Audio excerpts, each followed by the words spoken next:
নমস্কার, আপনাদের সকলকে আবারও একটা নতুন ভিডিওতে স্বাগত জানাচ্ছি। আজকের ভিডিওটিও হতে চলেছে খুব ইনফরমেটিভ একটি ভিডিও এবং তার সাথে সাথে অবশ্যই এটি একটি রিক্রুটমেন্ট বিজ্ঞপ্তি বলতে পারেন। তো চলুন দেখে নেওয়া যাক এই বিজ্ঞপ্তির মধ্যে কি কি বলা রয়েছে। Government of West Bengal district and family welfare সমিতি জলপাইগুড়ি তরফ থেকে এই নোটিশটি কিন্তু প্রকাশিত হয়েছে। এবার দেখতেই পাচ্ছেন ডেট হচ্ছে 23/9/2025, অর্থাৎ 23 তারিখে এই নোটিশটি পাবলিশ হয়েছে। অনলাইন রিক্রুটমেন্ট নোটিশ, কন্ট্রাকচুয়াল ও temporary recruitment 2025-26 for year 2025-26। Online application are invited in the website, ওই যে ওয়েবসাইটটি দেওয়া রয়েছে সেই ওয়েবসাইটে গিয়ে করতে হবে। From the eligible candidate for the engagement of various post under national health mission, অর্থাৎ NHM এর আন্ডারে বিভিন্ন ধরনের পোস্ট রয়েছে and national Ayush mission NAM program given below on contractual basis from ওই যে 26/9/2025 10টা AM থেকে 12/10/2025 11টা 59 PM ফর জলপাইগুড়ি ডিস্ট্রিক্ট। এবার চলুন দেখে নিই কি কি পোস্ট রয়েছে, তার জন্য এলিজিবিলিটি ক্রাইটেরিয়া কি কি রয়েছে এবং তার সাথে রেমুনারেশনটা কি রয়েছে সেটাও জেনে নেব। তো চলুন দেখা যাক।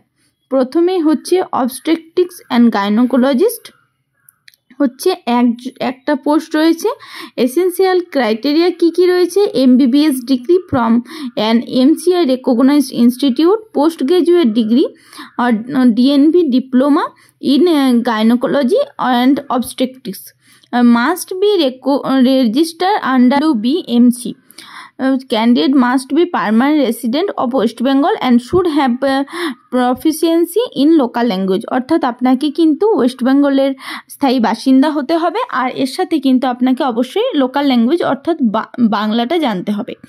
এজ কি রয়েছে না 1/1/2025 হিসাবে 57 বছর হচ্ছে ম্যাক্সিমাম এজ। রেমুনারেশনটা তো আপনারা দেখতেই পাচ্ছেন 55,000 টাকা per month for PG diploma candidate এবং 70,000 টাকা per month for PG degree candidate. তারপরে হচ্ছে প্লেস অফ পোস্টিং অর্থাৎ কোথায় আপনাদের পোস্টিং হবে, তো any health facility under CMOH Jalpaiguri.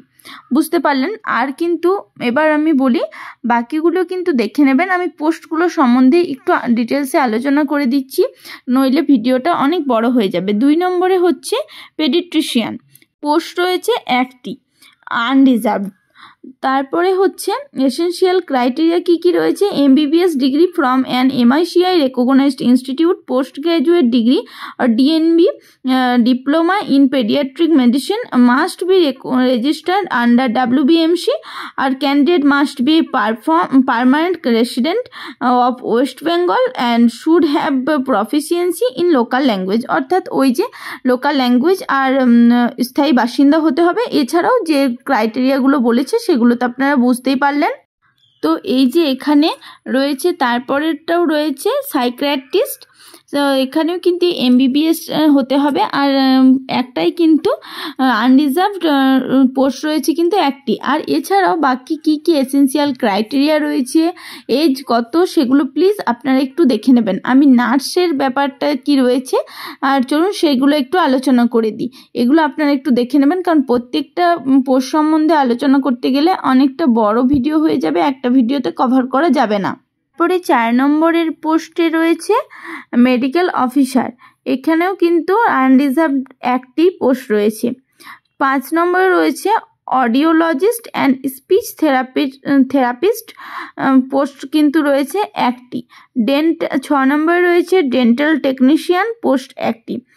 তারপরে হচ্ছে ডেন্টাল টেকনিশিয়ান প্রথমটা হচ্ছে RBSK DEMC। 7 নম্বরে হচ্ছে ডেন্টাল টেকনিশিয়ান NOHP, আনরিজার্ভদের জন্য একটি মাত্র পোস্ট রয়েছে। এবার বলি সাইকিয়াট্রিক নার্স, অর্থাৎ এই নার্স সম্বন্ধেটা আমি আলোচনা করব বলে আর কি মেনলি ভিডিওটা বানানো। তো চলুন দেখে নিই এখানে কি ক্রাইটেরিয়া রয়েছে। তো এখানে রয়েছে আপনার একটা আনরিজার্ভদের জন্য পোস্ট রয়েছে। ক্রাইটেরিয়া রয়েছে এসেনশিয়াল ক্রাইটেরিয়া হচ্ছে বিএসসি ইন সাইকিয়াট্রি নার্সিং और MSc in psychiatric nursing, diploma in psychiatric nursing. Candidate must be a permanent resident of West Bengal and should have proficiency in local language। অর্থাৎ আপনাকে কিন্তু BSc করতে হবে সাইকিয়াট্রিতে, কিংবা MSc করা থাকতে হবে সাইকিয়াট্রিতে, কিংবা ডিপ্লোমা। তা আর আপনাকে কিন্তু অবশ্যই পার্মানেন্ট বাসিন্দা হতে হবে ওয়েস্ট বেঙ্গলের। এছাড়াও আপনাকে কিন্তু অবশ্যই লোকাল ল্যাঙ্গুয়েজ অর্থাৎ বাংলাটা জানতেই হবে। এখানে এজ ক্রাইটেরিয়াতে বলা হয়েছে ম্যাক্সিমাম হচ্ছে 40 বছর হচ্ছে এজ। রেনুমারেশন হচ্ছে 28,000 টাকা পার মান্থ। এবং আপনাদের পোস্টিং কোথায় হবে?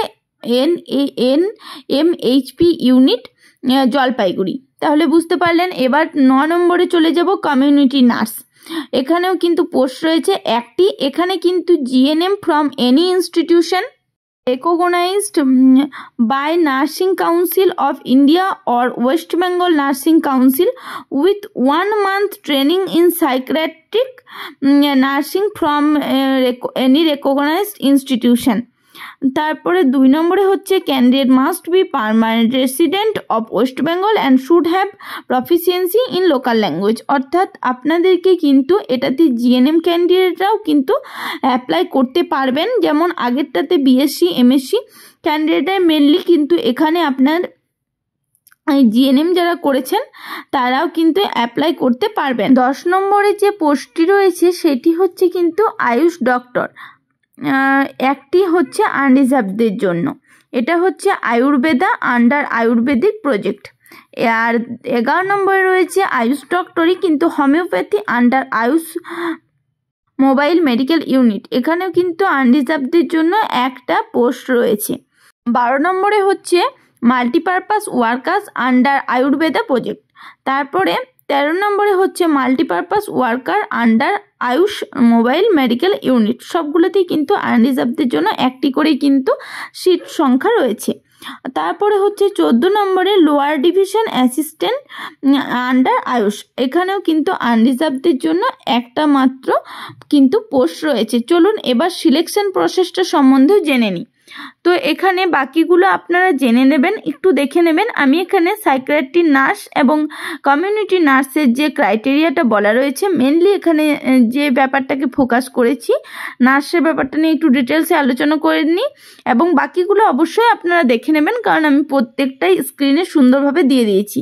তো এখানে রয়েছে সাইকিয়াট্রিক নার্স। সাইকিয়াট্রিক নার্সের ফুল মার্কস হচ্ছে 100 এবং এডুকেশনাল কোয়ালিফিকেশনের মধ্যে রয়েছে 60। Professional marking on BSc in psychiatry nursing, MSc in psychiatric nursing, diploma in psychiatric nursing হয়ে গেল। তারপরে হচ্ছে ওয়ার্কিং এক্সপিরিয়েন্সের ওপরে কিন্তু রয়েছে 25।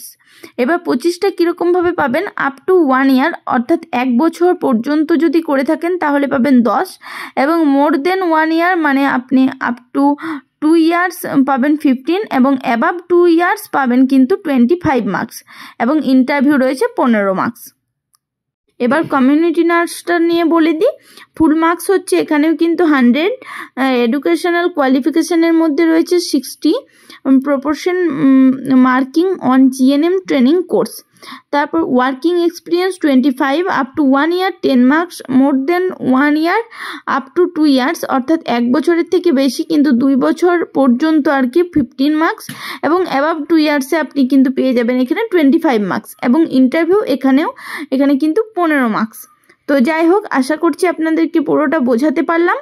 এই যে সাইকিয়াট্রিক নার্স এবং কমিউনিটি নার্সের জন্য কি কি লাগবে বা কতটা কি কোয়ালিফিকেশন, কীরকমভাবে সিলেকশন হবে সমস্তটা বললাম। তো চলুন বাকি জেনারেল ইনস্ট্রাকশন যেগুলো রয়েছে সেগুলো একটু জেনে নিই। আর এই যে ডেটগুলো রয়েছে ইম্পর্টেন্ট ডেটস, এগুলো কিন্তু ভালোভাবে দেখে নেবেন কবে কাদেরটা হচ্ছে। যদিও এখানে বলে দিই সাইকিয়াট্রিক নার্স এবং কমিউনিটি নার্সদের কিন্তু 16/1/2025 তারিখে ইন্টারভিউয়ের ডেটটা রয়েছে। বাকিদের যাদের যেরকম বলা আছে, কারোর সিবিটি টেস্ট বা ডকুমেন্ট ভেরিফিকেশান বা ইন্টারভিউ কম্পিউটার টেস্ট, মানে সমস্ত কিছু এই যে ডেটগুলো মেনশন করা আছে সেই ডেটগুলো অনুযায়ী আপনারা ভালোভাবে তৈরি হয়ে থাকবেন। তারপরে হচ্ছে documents related at the time of physical verification, অর্থাৎ আপনাদের ফিজিক্যাল যখন ভেরিফিকেশন হবে সেই সময়টাতে কি কি ডকুমেন্টস লাগবে চলুন দেখে নেওয়া যাক। প্রথমেই হচ্ছে printed copy of fill up online application. Online অ্যাপ্লিকেশনটি যেটি করেছেন সেটার যে একটি যে প্রিন্ট কপি কিন্তু লাগবে, প্রিন্টেড কপি। তবে 2 নম্বরে হচ্ছে copy of online money recipient, অর্থাৎ যে টাকাটি আপনারা ট্রান্সফার করেছেন সেটি কিন্তু রিসিপ্টটি লাগবে। 3 নম্বরে হচ্ছে original and seal and attested photocopy of admit card of class 10, original self-attested photocopies and mark sheet of class 10, 12 and graduation, post graduation, MBBS, DNB, BHMS, BAMS যারা যেটি কোর্সটি করেছেন বা BSc nursing as per post criteria. হ্যাঁ, আপনারা যে যে কোর্সটি করেছেন বা পোস্টের ক্রাইটেরিয়া অনুযায়ী আপনাদেরকে কিন্তু সেই ডকুমেন্টসগুলো নিয়ে যেতে হবে। 5 নম্বরে হচ্ছে original seal and attested photocopy of caste certificate. যদি আপনারা কোনো কাস্ট সার্টিফিকেট দিয়ে আপনারা অ্যাপ্লাই করেছেন তাহলে সেই কাস্ট সার্টিফিকেটটি লাগবে। তারপরে 6 নম্বরে হচ্ছে original and self attested photocopy of diploma certificate course computer application. তারপর 7 নম্বরে হচ্ছে original and self attested photocopy of registration certificate of MBBS, DNB, BHMS, GNM, BSc nursing. 8 নম্বরে হচ্ছে original seal and attested photocopy of WBMC, WBNC registration to whom applicable, মানে আপনারা যেটার জন্য apply করেছেন তার সঙ্গে যেটির বলা হয়েছে কথা সেগুলি আপনাদেরকে আর কি অরিজিনাল নিয়ে যেতে হবে। Original seal and attested photocopy of experience certificate, যেখানে এক্সপিরিয়েন্স সার্টিফিকেট চাওয়া হয়েছে সেখানে অবশ্যই অরিজিনালটা নিয়ে যেতে হবে। Name of the post, employee's name, employer name, date of the joining, date of the leaving, otherwise experience certificate will be treated as invalid, অর্থাৎ আপনাদের অবশ্যই এক্সপিরিয়েন্স সার্টিফিকেটটির মধ্যে নাম থাকতে হবে, তারপরে কবে জয়েন করেছিলেন এবং কবে কতদিন পর্যন্ত করেছেন সমস্ত কিছু কিন্তু ওইটির মধ্যে লেখা থাকতে হবে। যদি না লেখা থাকে তাহলে কিন্তু ওই এক্সপিরিয়েন্স সার্টিফিকেটটি ইনভ্যালিড হিসাবে ধরা হবে। 10 নম্বরে হচ্ছে candidate working in government organisation must be route their application through proper channel if their department rules requires and procedure NOC at the time of document verification. আপনি যদি কোনো সরকারি দপ্তরে কর্মরত বা কর্মরতা হন তাহলে আপনি যখন এটির জন্য অ্যাপ্লাই করে ডকুমেন্ট ভেরিফিকেশন করতে যাবেন তখন কিন্তু অবশ্যই সেখানে এনওসিটা নিয়ে যেতে হবে। 11 নম্বরে হচ্ছে original seal and attested photocopy of voter card, Aadhaar card and other address proof. বুঝতে পারলেন, তাহলে এগুলো নিয়ে যেতে হবে আর কি। এবার বলি কিছু ইম্পর্টেন্ট ইনফরমেশন দেওয়ার আছে, চলুন সেই ইম্পর্টেন্ট ইনফরমেশনগুলো তাহলে একটু শেয়ার করে দিই। No post may be change in future, অর্থাৎ কোনো পোস্ট কিন্তু পরবর্তীতে চেঞ্জ করা যাবে না, এখানে ক্লিয়ারলি বলা আছে। তারপরে হচ্ছে অ্যাপ্লিকেশন ফিস হচ্ছে আনরিজার্ভদের জন্য 100 টাকা এবং এসসিদের জন্য 50 টাকা, only which is not refundable, এটি কিন্তু কোনোভাবেও ঘুরে পাওয়া যাবে না। তারপরে হচ্ছে যেরকম আপনারা সমস্ত এক্সামের জন্যই যে সমস্ত কাস্টের এজ রিল্যাক্সেশন থাকে এখানেও কিন্তু সেরকমই রয়েছে।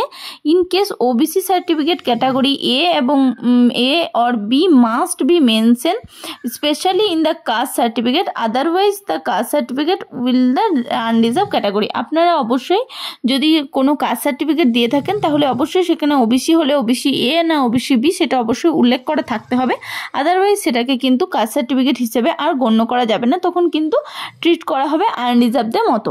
5 নম্বরে হচ্ছে one candidate may apply for multiple post if she or he is eligible, অর্থাৎ আপনারা যদি এলিজিবল হয়ে থাকেন একটা ছাড়াও আরও 1-2 পোস্টের জন্য আপনারা কিন্তু অ্যাপ্লাই করতে পারেন। 6 নম্বর হচ্ছে multiple application for single post liable cancellation of the candidate. বাকি পয়েন্টগুলো আপনারা পড়ে দেখে নেবেন, আমি এখানে বলে দিচ্ছি কবে অনলাইনে অ্যাপ্লিকেশন করতে পারবেন। অনলাইনে অ্যাপ্লিকেশন করতে পারবেন 26/9/2025 10টার সময় থেকে, লাস্ট ডেট হচ্ছে 12/10/2025 11:59 পর্যন্ত। তারপরে হচ্ছে এবং এখানে যখন অনলাইনে অ্যাপ্লিকেশন করবেন তখন কিন্তু অবশ্যই আর কি ভালোভাবে যে ডেটগুলো বলা হয়েছে সেগুলো পড়ে নেবেন। এছাড়াও আরেকটা জিনিস করবেন, সেটা হচ্ছে ডকুমেন্ট ভেরিফিকেশানের যে ডেটগুলি রয়েছে সেই ডেটগুলি ভালোভাবে দেখে নেবেন। এছাড়াও আপনারা কিন্তু যে ডকুমেন্টসগুলো চাওয়া হয়েছে সেই ডকুমেন্টসগুলো অবশ্যই সাবমিট করবেন। আর আজকে ভিডিওটাও আশা করছি আপনাদের জন্য হেল্পফুল হয়েছে। যদি হেল্পফুল হয়ে থাকে তাহলে অবশ্যই লাইক কমেন্ট করতে ভুলবেন না। আর বাকি পুরোটা পড়লে আপনারা আরও ক্লিয়ারলি বুঝতে পেরে যাবেন। সকলে ভালো থাকবেন, সুস্থ থাকবেন, সাবধানে থাকবেন। দেখা হচ্ছে আবারও একটা নতুন ভিডিওর সাথে।